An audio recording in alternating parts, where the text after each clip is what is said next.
Coming up, could the Nuggets have won it all this year if they stayed healthy? Would they have won it all this year if they'd stayed healthy? What are their biggest weaknesses to address? Is it going to get easier or is it going to get tougher to win the NBA title next year? Lots of questions, lots of answers. We'll talk about it on Locked On Nuggets.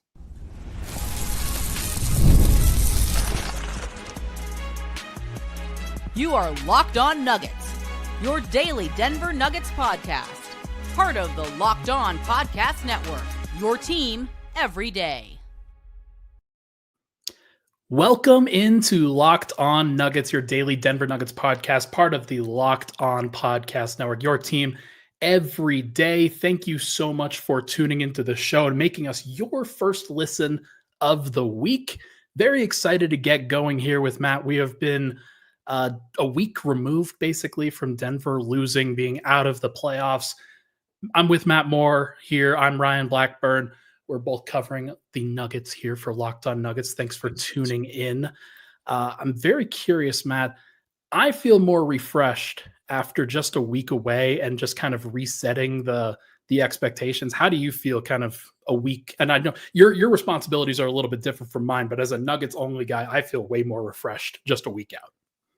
Must be nice, Ryan. Must be nice to feel all nice and rested. Got a little nappy nap in. Yeah.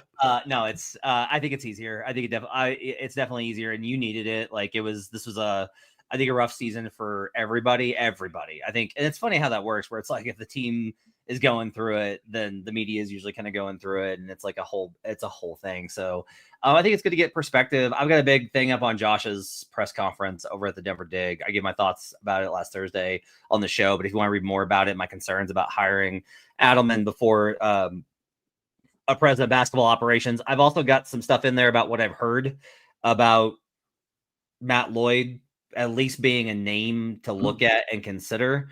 I don't have like a lot on this. They're keeping it close to the vest, but I will tell you, like, if you said, hey, Matt Lloyd's going to be president of basketball operations, Ben Tender's going to be the GM, I'd be like, that makes the most sense to me. That to me seems not unlikely. I think as we get further away from the season, we'll have like different kind of considerations of it. It'll be interesting to see how we look on this in 2 years, 3 years about this season. For you, I am kind of curious because this opening question I think is such a good one, Ryan. You know, Michael Porter Jr. had one arm. He was trying to rebound. He was not trying to. He was rebounding with one arm. He was shooting with one arm. Aaron obviously suffered the hamstring injury in Game 7. You've got Nikola Jokic dealt with the elbow injury. I think that was pretty evident. That was a problem for at least stretches of the season. You had Jamal in and out of the lineup, and that meant, you know, maybe they could have won a few more games if they'd stayed healthier, if they had Jamal and hadn't lost Aaron for the stretch that they did, although they played very well in various different times. So let's get to it, man. Let's no more messing around. Do you think the Nuggets win it all if they stayed healthy? People are going to be shocked by this, but I don't. I don't think that they win it all, but I think it's a fair question to ask. And the reason why is I'm going to make the case that they should have won it all last year if they were fully healthy. If Jamal Murray is healthier, able to kind of deal with the physical pressure, the kind of mental fatigue that Minnesota was able to put on Denver. They were the young up-and-coming team that was very exciting. I think this year they might actually get through OKC if they have a fully healthy group. They might even get through Minnesota. I don't know if they get through all three of OKC, Minnesota, and then whoever comes out of the Eastern Conference. I think that might be a bridge too far because you just see the normal wear and tear that this team has, the shortened rotation that they've been forced to play. Maybe they develop some of these answers, and I think we saw that kind of through the OKC series. From the Clippers series to the Thunder series, the Nuggets are a better team, or they were certainly a better team than they were at the beginning of the playoffs, than they were to end the regular season. So I think there's at least a case that if they just don't suffer the Michael Porter injury and the Aaron Gordon injury, that they're still winning. They're still competing right now. I have a very interesting question, I think, for you. Okay. What do you think was more likely? These are two events that did not occur. The Nuggets beating the Thunder or the Nuggets losing to the Clippers? Which event was more likely? Oh, wow. Yeah, I thought of this one. Oh, So I'll give you my take while you think on it. okay. I think it's the actual more likely event was for them to lose to the Clippers. I don't know how they won game one. That's why you watch sports. Yeah. I'm not taking it away. You watch sports to have a game like the Nuggets coming off of game 7, down 14, rally, and all of a sudden, what? Aaron Gordon for 3. Like, that's an awesome moment. And you should remember that with some level of happiness, even though the series ended badly. That was a cool moment. They upset the Thunder in game 1 of the conference semifinals on an Aaron Gordon transition buzzer beater 3. How amazing was that? That said, if we look at the context of that series, they get blown out in 2. They get blown out in 7. They steal 3. They lose 4 close. They lose 5 close. They win 6 by a comfortable margin. If we reverse the game 1, which you can't, and that's a hypothetical, but if you reverse the game 1, then this series is likely over in 5. And I'm not saying that they are that much worse than OKC. This is like what's difficult. OKC is not going to be this good next year. And we'll talk about that a little bit later on, and you and I are going to disagree on that. OKC is not going to be this good next year. But they were this good this year. And the Nuggets did everything to get this series into a place where they could have a shot at it. And that is a testament to Jokic and Adelman and Murray, who was great at times in that series, and AG and everybody who contributed to make that happen. Those guys banded together and pulled that series into a place where they could have pulled the upset off. But if we're talking about the overall quality of the teams, and if we buy into the idea that the better team should win, it doesn't always happen in the playoffs. Lots of times a better team doesn't win in the playoffs. The Celtics were a way better team than the Knicks. Way better team than the Knicks. They lost. It's margin of error. That's what it's about. But the Thunder were a better team. And I don't know how much better the Nuggets were than the Clippers. I actually don't think that they were as good as the Clippers. I just think that they were made up of better stuff than the Clippers. And so they won. What's your answer for who you think, what was more likely, the Thunder, beating the Thunder or losing the Clippers? So my priors would, of course, say losing to the Clippers. Just everything that I had thought about this team, everything that I had discussed up until this team. In retrospect, I'm going to go the other way, Matt. I'm going to go the other way. I'm going to zag a little bit from my normal negativity. I think that this Nuggets team was very close to upsetting that OKC team. And I'm going to give a take. The biggest reason why the Nuggets did not win that series was because Nikola Jokic did not make shots in game 4 in a game where the OKC Thunder scored 92 points. The Nuggets only scored 87. They only scored 87 at home. And I know it was a really horrible situation for Denver. They were gassed. It was like a 36-hour turnaround. It was not a good situation. But those are the games that Jokic is usually the best in. He's usually incredible in those moments in particular. And he just didn't make shots up until that point. I thought that game 3 was one where OKC was clearly frustrating him. I did not feel that way about game 4. I just thought he was tired. I just thought he missed shots. And if the best player is often the one who wins the series in these situations, I think you can make the case that Denver has the best player in the playoffs. And if they get that game 4, they can still lose that game 5 and be fine. And then go all out and win game 6 at home. Let us know what you think in the comments at youtube.com/LockedOnNuggets, or hit us on Twitter and let us know if you're listening on the podcast version, because I think that's very, very interesting. Coming up, why don't we talk a little bit about Denver's biggest weaknesses to address where they need to go in the offseason, what they're going to do, how they're going to build it. We'll start talking about some of those questions coming up on the other side here on Locked On Nuggets. I've got it. Ever check your bank account and wonder, where did all my money go? Between dining out, online shopping, and entertainment, it's easy to lose track. That's where Monarch Money comes in. It's your personal CFO giving you full visibility and control over your finances. Monarch Money isn't just a budgeting app. It's a complete financial command center. You can track your accounts, investments, and spending in one place, so you stop just managing your money and start building wealth. So I used Monarch Money tonight. One of the things that I was looking at was I remembered that like it popped up that there was a charge that was recurring on one of the cards that I hadn't, that has a lot of activity on it for work stuff. And it's like this fitness app that I subscribed to a long time ago. I'm not using it. I've got other stuff that's better that I'm using now. And so I was like, I got to get that off there. So that helped me identify that. And at the same time, I was able to kind of get a check on my saving accounts and the differential and where I wanted to put more money in terms of the interest amounts and those kind of things. So it's just terrific. And we're giving you this entire view of it. You don't have to juggle multiple apps anymore. You can use Monarch to check your finances, track spending, and even plan your long-term goals, which you should do because it's just really important. You're going to feel better if you do that. Take control of your finances with Monarch Money. Use code LOCKEDONNBA at monarchmoney.com for 50% off your first year. That's monarchmoney.com, code LOCKEDONNBA for half off your first year. We'll be right back on Locked On Nuggets.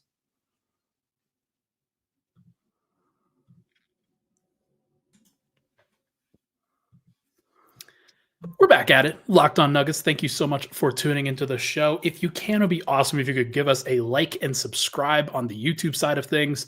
If you are listening on the audio side of things, Apple Podcasts, Spotify, wherever you get your podcast, hit us with a 5-star review as we transition into off-season content. We're going to be pumping out great content. I have no doubt. We've got a full list of ideas. I'm actually looking at it right now on the left side. It's how we kind of built the thought process for this show tonight. We've got plenty of ideas, including there are a variety of people that have been asking about a variety of different kinds of shows. One of them, Alex T. asks, when are we doing the trade machine episode? We send you guys trades and you make fun of them.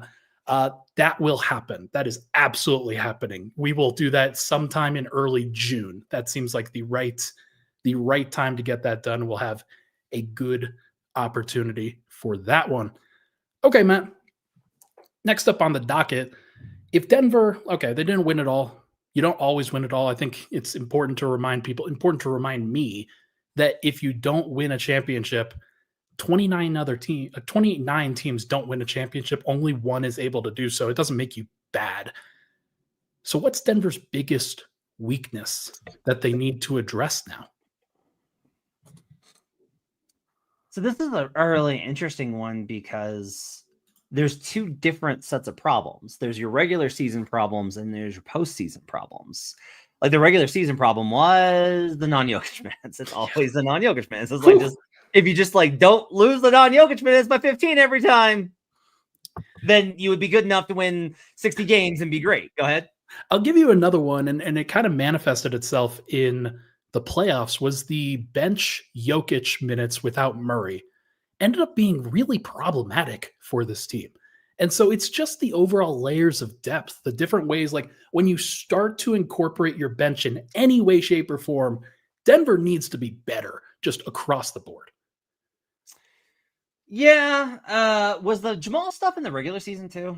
It happened a little bit. It certainly happened, especially when Russ was coming off the bench as opposed to starting. When Russ was starting, it was a little bit easier to kind of just transition into, okay, Russ Jokic 2-man game, and especially during the middle of the year was better. But when Russ was coming off the bench, it almost always kind of struggled, especially in those first quarters where Denver could never get off to a good start. Yeah, and so I think that the non-Murray stuff is really interesting because it suggests that you need another creator, which is something you've been kind of on, and I think is also probably near and dear to your heart a little bit, is like, love me some hoopers, man. Yeah. And that's okay because like I love 3-and-D wings. And so I think that you should always go get more of those. To me, though, that's the difference. Is like I also think that Denver should go get 3-and-D wings. They just don't have any of those. Yeah, you also like you're kind of, it's funny because you talk about Ryan and it's like they really need to get a 3-and-D wing. Also another shot creator. They also need a backup center. It's like they also need like rim protection and just overall versatility. They need a whole bunch of everything. So well, that's the thing. It's like you just need a stacked team, man. So this is I'll ask you this because this has been kind of perplexing for me talking to you and Swipa and listening to the fans. And it has to do with that first question that we talked about. How is it that we can be like they could have beaten OKC and still be like they need this, that, and the other? Like I don't understand. That causes a dichot like that. The dissonance is difficult for me because I'm kind of like, if they were if they were good enough to beat OKC, it should be like 1 or 2 bench players. And somebody says it in the comments here. They're like 1 or 2 bench players and we're good. And I don't know. I don't think I agree with that. I think they're probably further away because I do think that they need kind of all these things. They're not going to get them. And we'll talk a lot about that over the course of the next couple of weeks. But we'll also engage in hopium and be like, they could get this guy.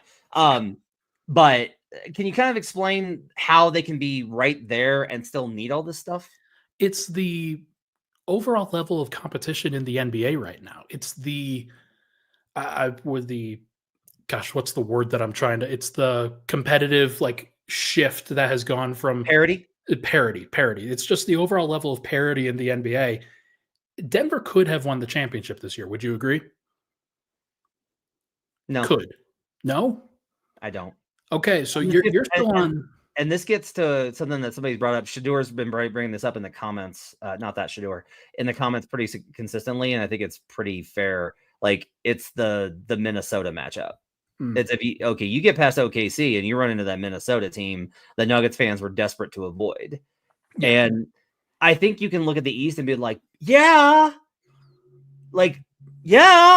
Also, look, the Nuggets had real problems with the Knicks in all their matchups. If the East doesn't go bonkers, they were getting killed by the Celtics or the Cavs. And like Pacers, I think is interesting because they're playing so well. Yeah. So yeah, I am pretty far away from the Nuggets could have won the title. I think it took everything for them to get OKC to 7. Yeah. When I say could, I mean kind of in the Daryl Morey school of you should go for it if you have larger than a 1% chance at winning a title. And I think that they had a 5 to 7% chance of winning the title, somewhere in that general range. And so I think that you go for it. It doesn't necessarily and that's what I'm saying is like you get 1 or 2 other guys into the mix there, then your odds go up. Like you probably double your odds in that. You may not like become the favorite, but you certainly double your odds in that situation. So to kind of like circle back around to the biggest actual weakness, I think it's the versatility of the starting lineup. Not the start. You know what? No, not the starting lineup. Oh, yeah.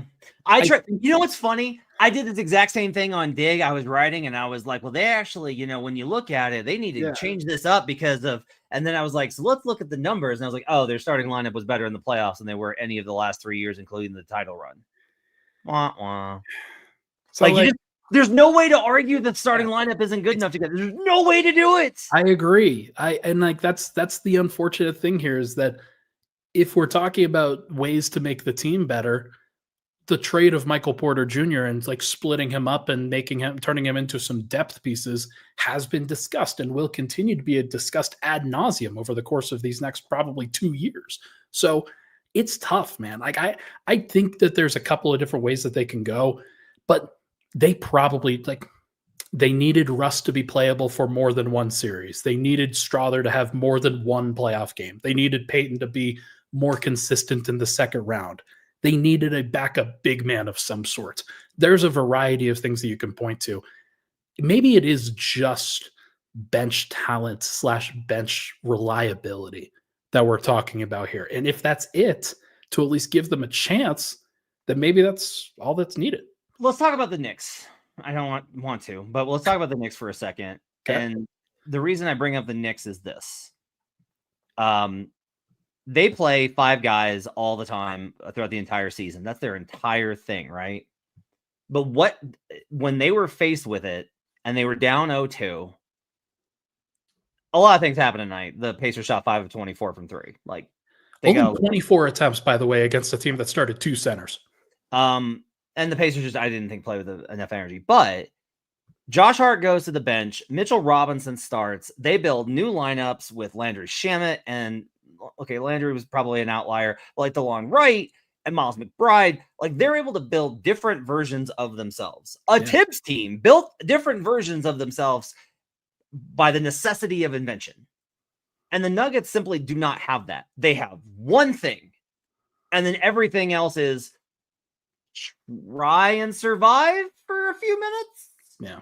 And before last year, it was, well, you're going to be good in the starter minutes and in the Jokic and the bench minutes. And you just got to survive those non-Jokic minutes. And the problem was last year it went to, you're going to be great in the Jokic in the starter minutes.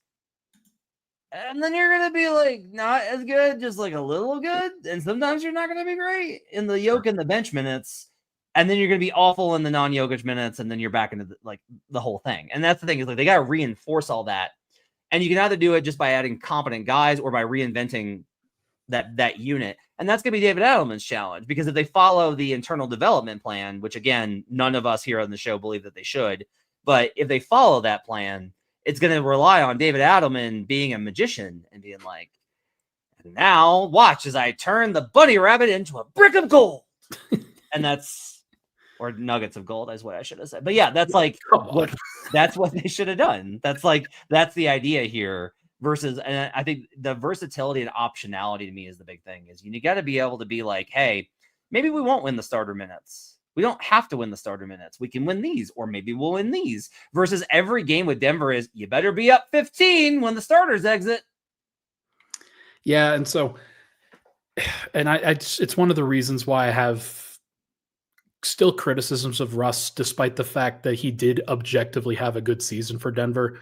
Like they needed him to be the prop. They needed him to be somebody that could elevate the non-Jokic minutes, be the playmaker that they needed, the secondary or primary at some points, ball handler. And yet they didn't have the stability that they needed. And he, of course, needs another ecosystem around him in order to function and do some of that, especially at this point. But if they're going to go for this kind of plan again, they need somebody who can handle those minutes and be good enough in those situations, whether it's Murray, whether it's Gordon elevating in those situations. I don't know if you can ask that much of those guys on top of what they do with the starters, though. So it's tough, man. You just need more from the bench. It's hard to get more from the bench when you have no money on the bench. This is always the thing. Hence the trade possibilities. Yeah. And we'll talk a lot more about that as the offseason progresses. Maybe later this week. In fact, we'll get into some of those details. Coming up, is it going to be easier or tougher to win the title next year? Ryan and I are going to, again, very pleasantly disagree because we both slept a little bit. And then we'll get to some of your comments at the end as well. I also have a show notification for future episodes, just an FYI for you guys, coming up here on Locked On Nuggets.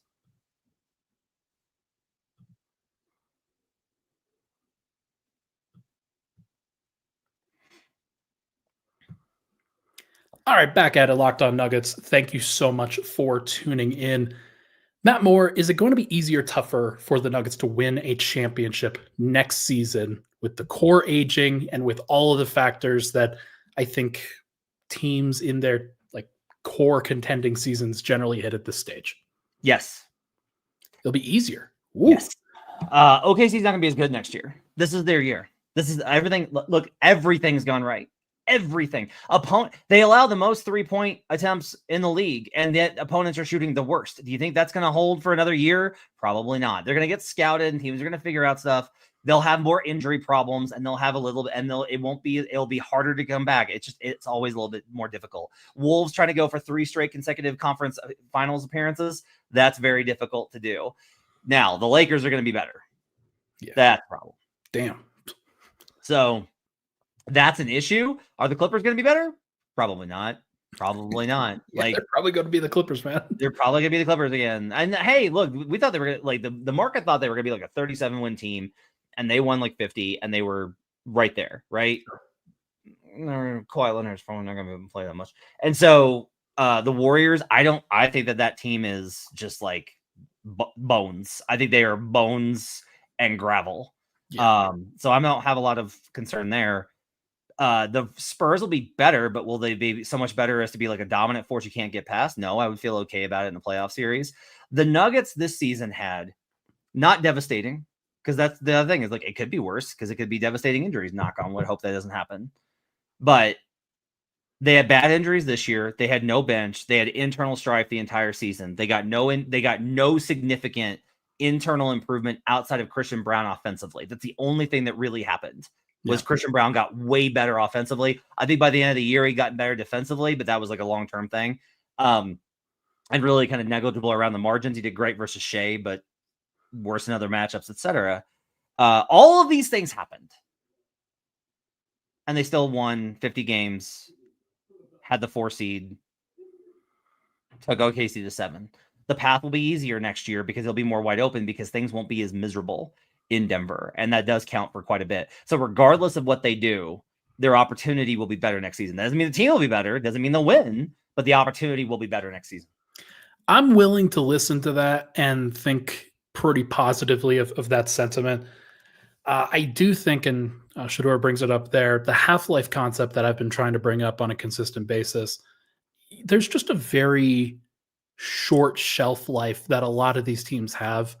And everybody overrates how long it actually is. Every single person, every single fan, every single analyst, including me, overrates how long it actually is. And especially in the modern era where things just move so fast and things like these teams change over like very short periods of time. You just never know what team is going to crop up. And so I don't know about you. I wasn't really thinking about the Spurs being a massive threat to their championship hopes, but they might be. What I will say is that Minnesota, as they continue to get more expensive, are they going to be able to bring back Naz Reid and Nickeil Alexander-Walker, two very important pieces of their team? And how can they replace their guys is a very fair question. Rudy's getting older. Rudy's getting older, and that contracts can be harder to move, yep. Right? And like I love that Wolves team, and I think that they're legit. But it's tough. It's tough for everybody with the CBA. Yeah. The teams that are going to be in the best position are the ones with low money that have a lot of flexibility. But look, in time, I've been trying to warn OKC about this, and they don't think it's a problem. I'm telling you, you can't pay Shea and Chet and J-Dub. You can't do it. You cannot have 3 contracts over $30 million. That is my new position that I am absolutely sticking to. You cannot have 3 contracts over $30 million. The Nuggets have 4. And so that's a little bit of a problem that they need to address. Yeah. But like, this is kind of my thing is just, you're going to see teams rise and fall a lot more quickly. And if you go like, well, Denver's risen, are they going to fall off? And the answer is no, because they have the best player in the world. And there are a lot of options. They may go through the summer and be like, yeah, we're not going to do anything. We're just going to run it back and try it. But if they get to next season and it's not better, I think they'll probably make a trade and that could reinvent them on the fly. I think that the more changes are likely to come. But what I do know is just like, it won't be as stagnant and frustrating, I think, as this year was. And that alone, I think, is reason to think that they'll have a better chance next year. I do agree. And one of the things that they're going to take with it is, I think, a fresh perspective after Malone and Booth got fired. And now you've got David Adelman in there. And I think that there is at least an opportunity for some tangible changes internally. And this is the internal development conversation that I think, yeah, people aren't going to be super happy about. And I'm not necessarily super happy about. But like, is there a world where David Adelman has been trying to tell Michael Malone about the right plays to run for Peyton Watson and Julian Strawther to get better, and now he gets to sort of open up the playbook for those guys earlier in the season? Look, look, everybody knows my position on Malone, and he's getting the stuff that we're seeing, the stuff that always comes out, which is a guy gets fired, and then everybody comes out of the closet with all this. Well, you know, blah, blah, blah, blah. And I do think that Malone had some problems internally in terms of how he treated people in the office. I do think that there were issues. I do think there were problems in the locker room. What I will say, though, is we have wondered for years. I do think Malone neglected the bench. I just don't think he thought it was worth putting time into. Yeah. And I think that we would say it a lot of like, why does this team not have more structure when they run the bench unit? It took them forever to be like, hey, we should run pick and roll with Jamal and DeAndre. And it was like, wow, when you set screens for Jamal, he doesn't look like you garbage. Don't isolate him the entire time and try to have him post up or like have Russ try to drive the lane. Weird. Right. And so, Adelman's going to reinvent some stuff because he's just going to want to put his stamp on the team. And that process will yield good results. And Joker will be like, it will tell him if it's like, no, we're not doing that. He has the authority to be like, no, we're not doing that. So I think that there's an opportunity for them to have more structure. I think the offense is needed a little bit of reinvention. I think the defense is probably going to need a lot of reinvention. I'm very curious to see what happens with the staff. Very curious to see. I heard you talking about Saunders and other guys and just how Adelman tries to structure things. I do think that, so Josh Kroenke said that he would give David Adelman full autonomy to structure his staff the way that he wants to. So that is an interesting statement. And I'm curious to see whether he decides to bring in like a big time defensive mind like one of these other top organizations generally get to run their bench. Yeah. So I do think there's probably some reinvention happening. I have a little bit of a show note here. Yeah. Eddie Sell says, if the Nuggets are stuck and can't help Jokic, trade him. He deserves better and to have the chance of winning multiple championships. Porter and Jamal won't deliver. Trust me. Plenty of proof. Okay. So first of all, they did. Yeah, they did. They did do that, in fact. Just a little bit of a note here. The Nuggets not trading Nikola Jokic unless he requests a trade. They will never do it unless forced to, and there's no point in talking about it before he does so, if he ever does so. Thanks, management. I'm going to put that screenshot up and read it every single time that I get those comments. All the itches, they're not trading Jokic. He's the best player in the world. He's the most valuable commodity in terms of generating revenue for this team. Stan Kroenke's not doing that out of the goodness of his heart. That's not happening. So until I'm not ruling out the possibility that Joker can request a trade, Ryan. Like, we're going to have to deal with that possibility at some point if they don't pull this out of the mud. If they keep running this back as, well, like maybe Adelman can install a new pick and roll. Well, here's the one thing that I think I want to address there. And we can go into a larger episode on this. If I was Nikola Jokic, I would not sign an extension this summer. He has an ability to sign an extension with this team. I would not be doing so until I felt comfortable about the direction. Like if I was in his shoes. And so that's not gonna jive well with a bunch of Nuggets fans that just want him to be around for the entire time. But the team has to earn it. Like, he is at that level that you have to earn it. I want to get this comment from T-Bone 303 at the beginning of the show. One thing I've been thinking about lately is Jokic's window, and where did the time go of where we all thought other great players wanted to come here and play alongside him? Was it Malone? No. Michael Malone has a lot of respect in this league, regardless of whatever may have happened at the end of this thing in terms of like other organizations or whatever dealing with his ego. Like, the players love and respect Malone. Like, it was true in New Orleans. It was true in New York. It was true in the other places in Sacramento. It was true now. Yeah. Like, even then, I think that's probably just for show. Yeah. So no, I do not think it was that. I do think that there's legitimate problems with the reputation that Denver has as a city for black athletes and the practice facility and the accommodations. This is not a place. Other places you go and it's like, hey, this is our practice facility. We got a smoothie bar. Do you like smoothies? This is our film room.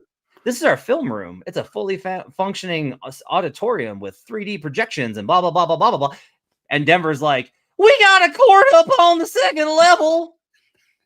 You can go up there and leave your stuff if you want. Ain't nobody gonna mess with it. It's not good luck. So that to me is the reality. But I do think there's this question, and it's a good point for you for Jokic not doing this. Players are not usually. I'd be like, you need to sign because then players are like, if Jokic is gonna be there, I want to sign up, and it opens that possibility. But they're not coming anyway right now. So unless that happens, I don't think there's any reason not to. I'm with you. Put the pressure on the organization. It's the first time that I've ever felt like he actually needs to do that because the organization, I think, has done right by him through this entire process. I don't think that sticking with Murray and Porter and Gordon and that core, I don't think that was doing wrong by him. Now they've run up against it at this point, and I think that now you're starting to see a little bit of chinks in the armor, but I do think that there are at least reasons for him to hold the feet to the fire a little bit and see what happens. But Matt, we have run out of time. Thanks for joining us. Appreciate you guys being with us. Leave us those 5-star reviews on Spotify and Apple Podcasts. Give us a like and subscribe at youtube.com/LockedOnNuggets. We'll be back tomorrow. I will wrangle Swipa and we'll start having conversations about where the Nuggets need to go from here. All that and more coming up this week on Locked On Nuggets. Thanks for joining us.